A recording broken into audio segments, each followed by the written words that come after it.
The 17 News at Sunrise podcast is brought to you by Clinica Sierra Vista.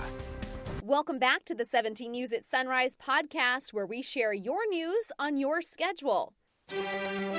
Working in the spirit of the Golden Empire, this is 17 News at Sunrise.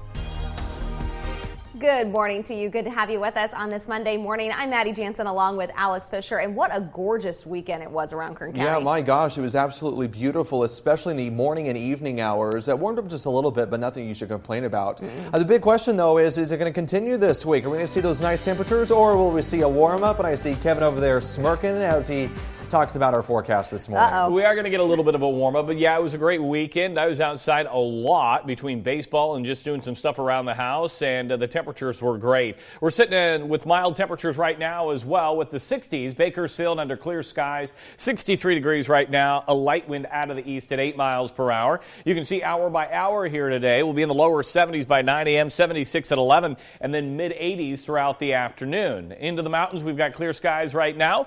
Tehachapi at 46, a light wind out of the north-northwest wind at 5. I don't expect any strong winds for you today. No wind advisory, so that's good. And we'll be right near 60 by 9 a.m., and you can see those lower 70s throughout the afternoon. We'll talk more about your forecast coming up in just a little bit. For now, back over to you. All right, thanks so much, Kevin. We begin this morning with some breaking news. At least 2 people were shot just hours ago in East Bakersfield, and the shooter's on the run this morning. According to BPD, officers responded to a shot spotter alert on Niles Street near Oregon Street just before 3 a.m. When officers arrived, they found a man suffering from a gunshot wound, and his injuries are described as moderate. Police say they followed a blood trail in the area, which led them to a second victim with a minor gunshot wound. Only one victim was taken to the hospital. Police say there's no information on the shooter at this time. If you know anything, you can call BPD at 327-7111. The warnings are now becoming a reality. Fire crews are already busy battling blazes as the weather warms up and brush dries out. One of the wildfires our local crews responded to was in Kern. The California Bureau of Land Management reports the fire broke out around 2 p.m. on Saturday, west of Highway 14 and 395. Authorities have dubbed the blaze the Owens Fire, which now covers more than 2,000 acres. Officials say it was ignited by dry brush fueled by strong winds in the area.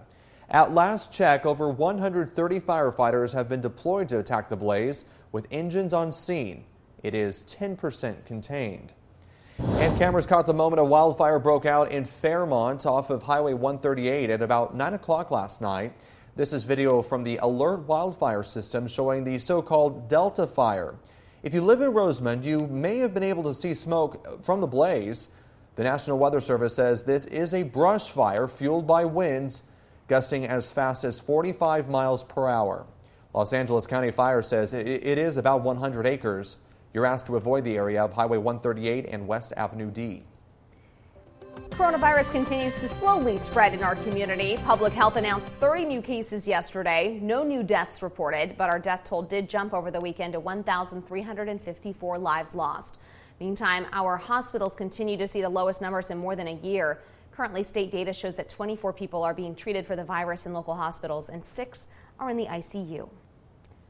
Your time now is 5:09. Green Lawn Funeral Homes is partnering with Mayor Karen Go for a day of healing this week to recognize the loss of loved ones, jobs, and more during COVID-19. The funeral home will host a ceremony on Thursday at their location in Southwest Bakersfield. Guests can write notes with a message about their loss and place it in a time capsule in front of the Celebration of Life Center. The memorial will be a permanent fixture at the cemetery. Green Lawn staff members say that they hope to add additional personal notes to the time capsule over the coming months. A reminder, everyone 16 years old and up is eligible for the vaccine. The vaccine site at the Kern County Fairgrounds is still operating from Wednesday through Sunday, 9:30 a.m. to 4 p.m. And the vaccine hub at CSUB is still accepting appointments through May 14th. To sign up for an appointment on the site or any other location in Kern County, head to the state's website, myturn.ca.gov. You can also call the number on your screen. That's 833-422-4255. The call for assistance came in recently to Clinica Sierra Vista's street medicine team for a couple of people who live on the Kern River. No, not in a house, but in a tent. And they asked for some help in cleaning up some of the homeless encampments along the river in the central Bakersfield area. Bakersfield Mayor Karen Go lent a hand with Saturday's encampment cleanup as a team of volunteers answered that call for help. Members of Clinica's street medicine team were joined by other homeless service providers and members of Keep Bakersfield Beautiful as they fanned out and got to work, helping those who wanted it and bypassing those who didn't. 17's Jim Scott was there. The residents have asked us to come out here and help them with the cleanup in this area, specific to the areas of the riverbed. It's about caring for those who need to be cared for. You know, you can tell a lot of a community on how they care for those who society deems least worthy, and for the majority of communities, that's the homeless. It would go to show you that we do have some good people still left in this town that have a little bit of compassion, and we all have hope, that we'll get up out of this hole.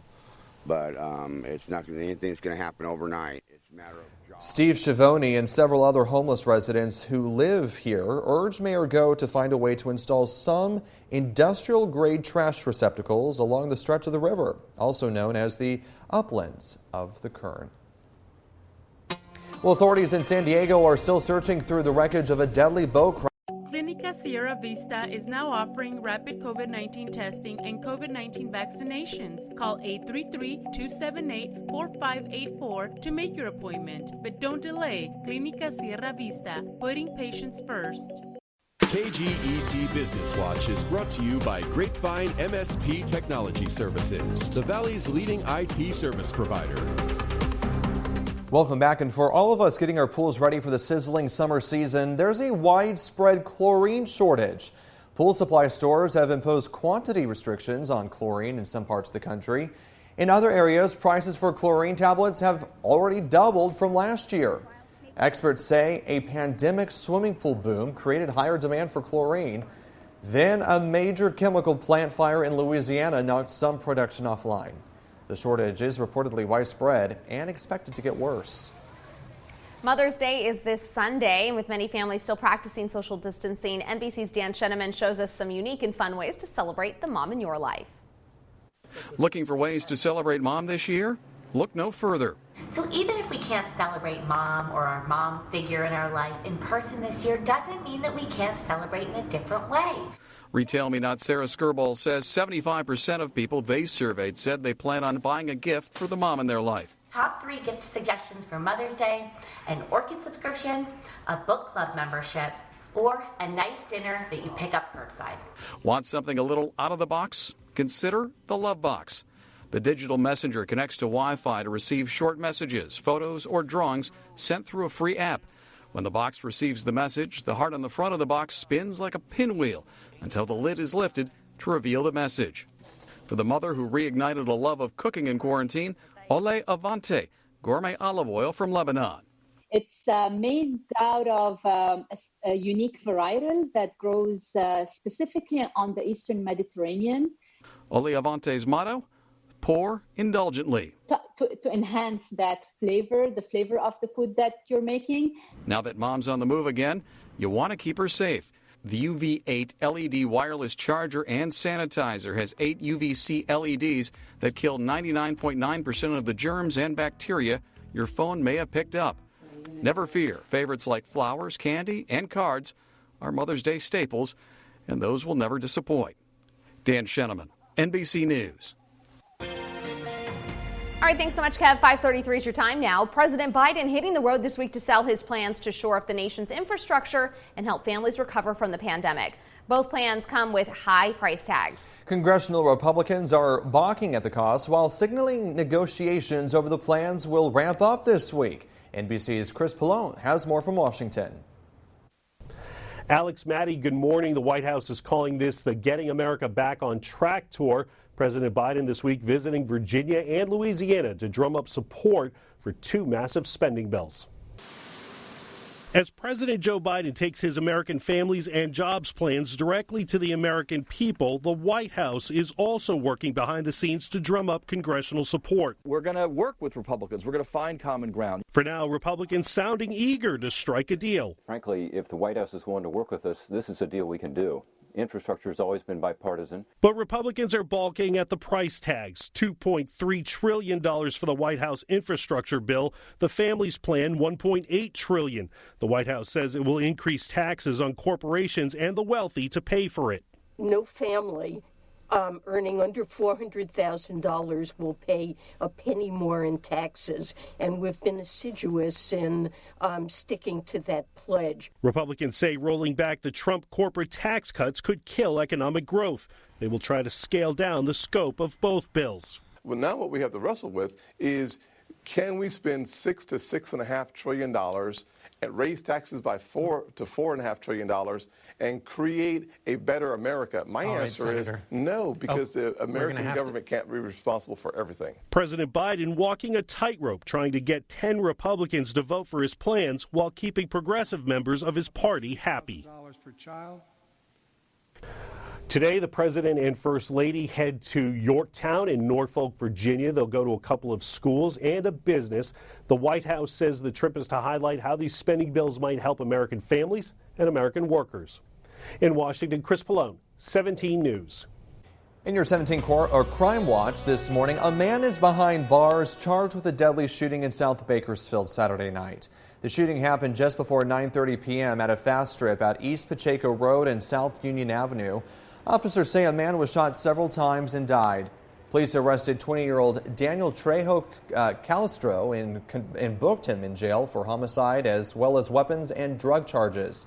The coroner's office will release the name of the man shot at a later time. Catalytic converter thefts are a growing problem here in Kern County, and this weekend the Bakersfield Police Department held an event to prevent more converters from being stolen. BPD teamed up with Motor City Bakersfield and students from the Bakersfield College Automotive Program to etch unique numbers on catalytic converters. That way, if one is stolen, the converter can be tracked down. What we're doing is etching their license plates on there and then spray painting the catalytic converters with a bright red paint. That way we can hopefully trace them back or deter criminals from stealing them. BPD says if you missed the event, don't worry, more events will be scheduled in the future. 5:37 now. Community members gathered Saturday at Dr. Martin Luther King Jr. Park for the first meeting of the newly formed MLK Walking Group.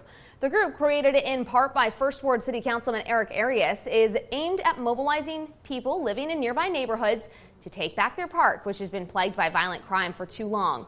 Their broader goal is to collaborate to bring more resources to bear to revitalize in not only the park, but also the underserved neighborhoods that surround it, starting with Measure N tax dollars. So over this next couple of months, we're going to be debating how we should allocate those funds. And one of the allocations and line items is actually a park reinvention plan. There's going to be $1 million in that bucket. And I am working as hard as I possibly can to make sure that MLK Park is at the top of that list. And so, if you'd like to get involved with the MLK Walking Group, you can contact the offices of First Ward City Councilman Eric Arias or the MLK Community Initiative. Now in your 17 Court Watch, it has been 6 days since 2 suspected child killers escaped jail, and this morning one is still on the loose. David Palms and Tyrone Johnson escaped jail early Wednesday morning. Both men are accused of killing 3-year-old Major Sutton in 2017 and still awaiting trial for the murder. Johnson is still on the run this morning. Sheriff's officials say he is considered armed and dangerous. Officials say if you see him, call 911. Meantime, Palms, who was just caught just a few hours after escaping, pleaded not guilty to the 2 new charges. He is being held without bail and is due back in court next month. 44-year-old Matthew Queen, charged with murder and other crimes in the death of a man who is part of what's become known as the Bakersfield Three, is due back in court today. Queen and Bailey Despot, who has been missing since 2018, are charged with torture and murder in the death of Michael Holsenbake. A third defendant, Matthew Tyler Vandecastile, is charged with kidnapping and conspiracy. Meantime, Bakersfield police are asking for the community's help finding a missing teen they say is at risk due to a medical condition. 16-year-old Michaela Neal was last seen Saturday around 11 a.m. in the 2600 block of Brookside Drive. Police describe her as 5'10", 190 pounds with gray eyes and blonde hair. She was last seen wearing blue jean shorts. If you have any information about Michaela's whereabouts, you're urged to call Bakersfield Police at 327-7111. From our 17 follow-up file, the SPCA Animal Shelter had an amazing weekend with more than $6,000 raised for their Unleash Your Love fundraiser. And while this is some great news, there still is some issues that need to be addressed. 17's Eliana Capian joins us now with more. Eliana? That's right, Alex. The pandemic has affected a lot more than just our health. The effects have spread as far as our local shelters. At the beginning of the pandemic, adopting pets was all the rage. Shelters were elated and fur babies were having no problems finding new homes. Things quickly shifted as COVID restrictions began to lift. While humans have been anxiously awaiting a return to normalcy, pets are getting the short end of the stick. As more restrictions have been lifted, what we're seeing now is more people wanting to turn in large dogs especially. And so, we have always typically had a lot of small dogs come into our shelters, but we don't see that anymore. It's really everybody asking to turn in their large dogs, and it has really gotten to be an issue because large dogs, we can only house one per kennel, obviously, and they're much harder to turn around and re-adopt out. The shelters are asking anyone interested in adopting to please come forward, but they want to make sure future pet owners are aware of the responsibilities. Puppies and kittens grow up to be big dogs and cats that still need a home and a loving family. In studio, Ian Akapian, 17 News. Working in the spirit of the Golden Empire, this is 17 News at Sunrise. The 17 News at Sunrise podcast is a production of KGET and Nexstar Media Group. For more on all of the headlines in today's show, head to kget.com.